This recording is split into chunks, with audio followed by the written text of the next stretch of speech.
শ্রীমদ্ ভাগবতের প্রথম অধ্যায় ঋষিদের প্রশ্ন শেষ করে আমরা চলে এসেছি দ্বিতীয় অধ্যায়ে। দ্বিতীয় অধ্যায়ের নাম হচ্ছে দিব্য ভাব এবং দিব্য সেবা।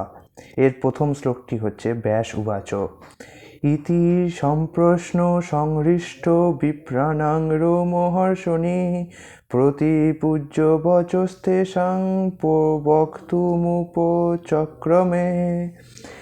এটি ব্যাস উবাচ, অর্থাৎ ব্যাসদেব বললেন এইভাবে সম্প্রশ্ন। ব্যাসদেব রোমহর্ষণ পুত্র উগ্রসেবা শৌনকাদি ব্রাহ্মণদের সেই সব প্রশ্নে সম্পূর্ণরূপে পরিতৃপ্ত হয়ে তাদের ধন্যবাদ জানালেন এবং তাদের প্রশ্নের উত্তর দিতে শুরু করলেন।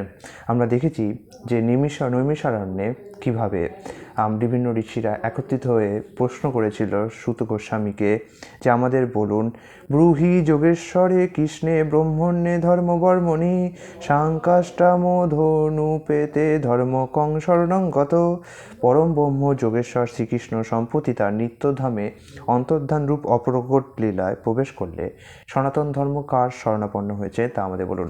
আমরা দেখতে পারি নৈমিষারণ্যের ঋষিরা 6টি প্রশ্ন সূত গোস্বামীর কাছে রেখেছিল। সেই 6টি প্রশ্নের উত্তর সূত গোস্বামী একে একে দিতে শুরু করলেন। এই শ্লোকটির তাৎপর্য হিসেবে প্রভুপাদ বলেছেন, নৈমিষারণ্যের ঋষিরা সূত গোস্বামীকে 6টি প্রশ্ন করেছিলেন এবং তাই তিনি একে একে সেই প্রশ্নগুলির উত্তর দিয়েছেন। শ্রী চৈতন্য মহাপ্রভু কেবল শ্রীমদ্ ভাগবতের বাণী প্রচার করেননি, তিনি ভগবদ্গীতার মূল তত্ত্ব অত্যন্ত ব্যবহারিকভাবে শিক্ষা দিয়েছেন। ভগবদ্গীতায় বোঝানো হয়েছে যে শ্রীকৃষ্ণই হচ্ছেন পরমেশ্বর ভগবান এবং অপ্রাকৃত জ্ঞান সম্বন্ধিত সেই মহান গ্রন্থে ভগবান তার চরম উপদেশ দিয়ে বললেন, সর্বধর্মান পরিত্যাজ্য মামেকং শরণং ব্রজ। সব রকমের ধর্মীয় আচার অনুষ্ঠান পরিত্যাগ করে কেবল আমার শরণাগত হও, তাহলে আমি তোমাকে সব রকমের পাপ থেকে মুক্ত করব।